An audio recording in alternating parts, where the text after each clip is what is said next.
Hey guys, what's up? Triangle Strategy was released today as of the making of this video, and I'm here to give you my first impressions on the game and also talk about the future of strategy RPGs. So let's begin!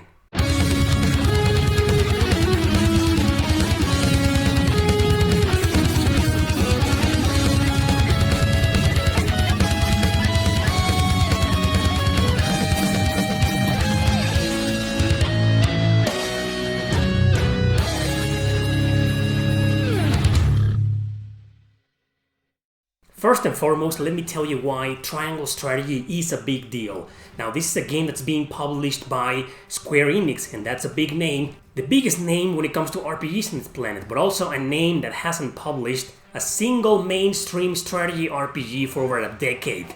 It's no surprise and no news to anybody that strategy RPGs as a genre have been dying for a while. We've barely gotten anything in the past 10 years, and if big companies, big names like Square Enix are not trying to bring them out back, the genre is unfortunately going to die. So if this game succeeds, that could mean, that could open the door once again for other major developers to start releasing and publishing more strategy RPGs. So that's why Triangle Strategy is a big deal and very important for the future of the genre. Now let me tell you what this game is about. This is a grid-based strategy RPG, retro-styled, with graphics that look a lot like the ones in Octopath Traveler, and it just looks absolutely beautiful with those graphics, even on the Nintendo Switch.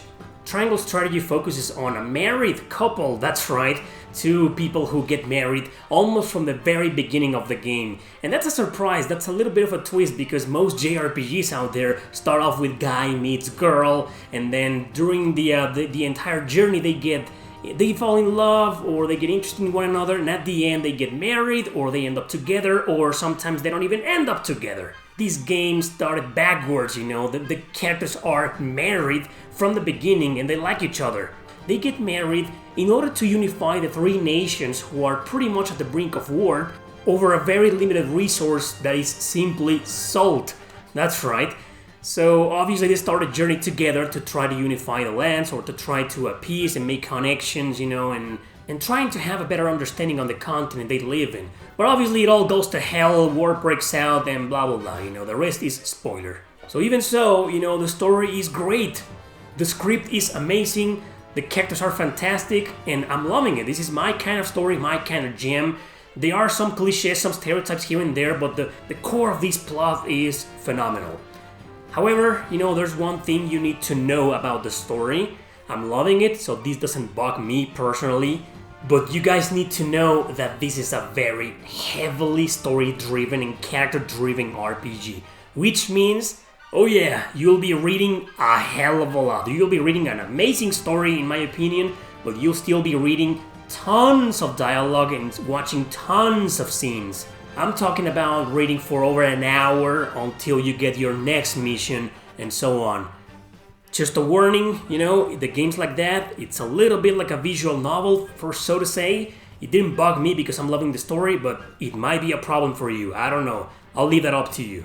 Now let's talk a little bit about the gameplay, primarily the battle system. The battle system, well, this is a strategy RPG, a grid-based strategy RPG, which means your characters move on grids, on terrain-affected maps. And when I say terrain-affected, I mean it, because this is a game where terrain matters a lot. Sometimes some characters, the higher they are on the ground, the more damage they cause. Depending on the position, it's the classic one where if an enemy attacks you from the back, they do more damage, or they may get a critical attack. Terrain also matters when it comes to obstacles, when it comes to traps, some spells like fire magic or freeze magic, they can freeze the ground and freeze your allies, or you can freeze your enemies, both enemies and allies can use these tactical advantages, to screw over the enemy team. This is actually something we saw in the demo of last year, exactly 1 year ago. A lot of us were playing the demo and we noticed these terrain affected things, these spells that you can use the fire, to attack your enemies, or you can just leave it there on some grids, if anybody steps in there, they get hurt and so on. So I wasn't the biggest fan of some of these ideas, but I have no complaints. It's phenomenal. People have compared this game a lot to Final Fantasy Tactics and Tactics Ogre because of the isometric view. You can move the map and the camera angle a little bit, so it's not 100% or strictly isometric.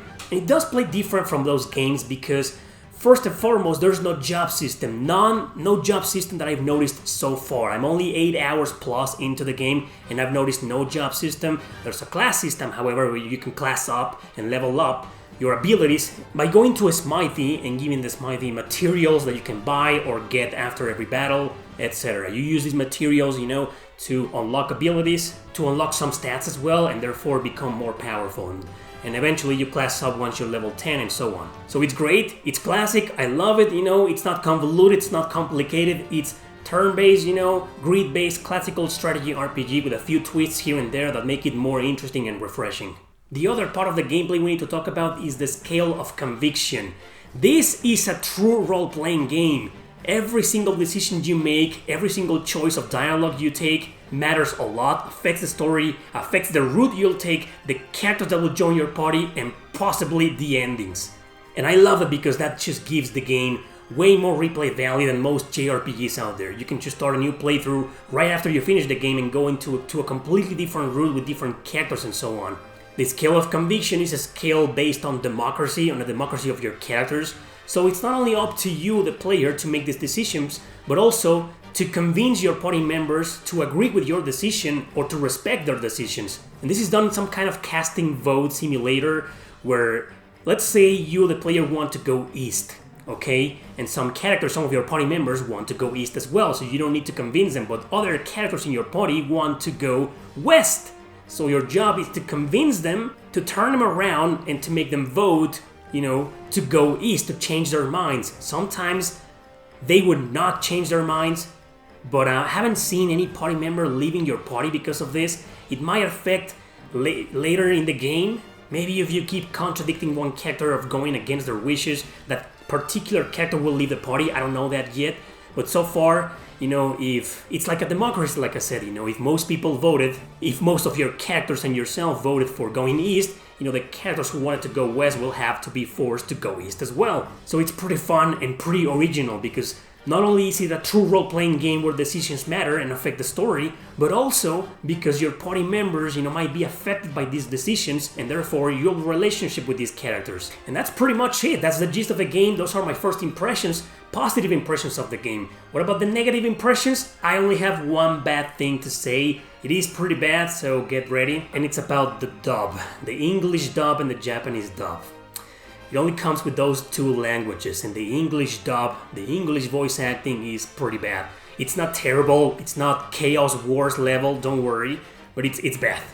Most of the characters sound soulless, with no personality, no emotion, like most of the actors were just mechanically reading from a script, and it's just, it kind of turns you off. Unfortunately, if you switch to the Japanese voice acting, which is much better, there's an abyss of a difference between them in my opinion. Unfortunately, if you switch to the Japanese voice acting, sometimes the text doesn't make any sense. You start feeling, even if you don't know Japanese, you start feeling that sometimes what the actors are saying doesn't match what you're reading. Sometimes they say 2 words and you get 2 sentences in English.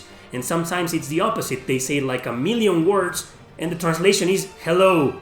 It doesn't make a lot of sense sometimes, and it feels that way, and that doesn't happen in most JRPGs out there. Usually what the Japanese voice actors are saying feels like it matches what you're getting on the text, not in this game. So, which is the better option, Japanese or English? You're a little bit screwed with both.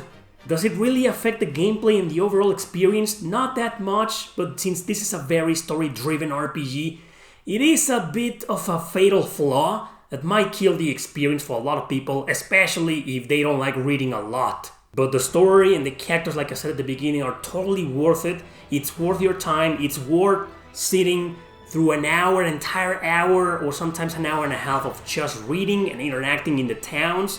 It's just great. This is a great strategy RPG that I strongly recommend based on my first 8+ hours of gameplay.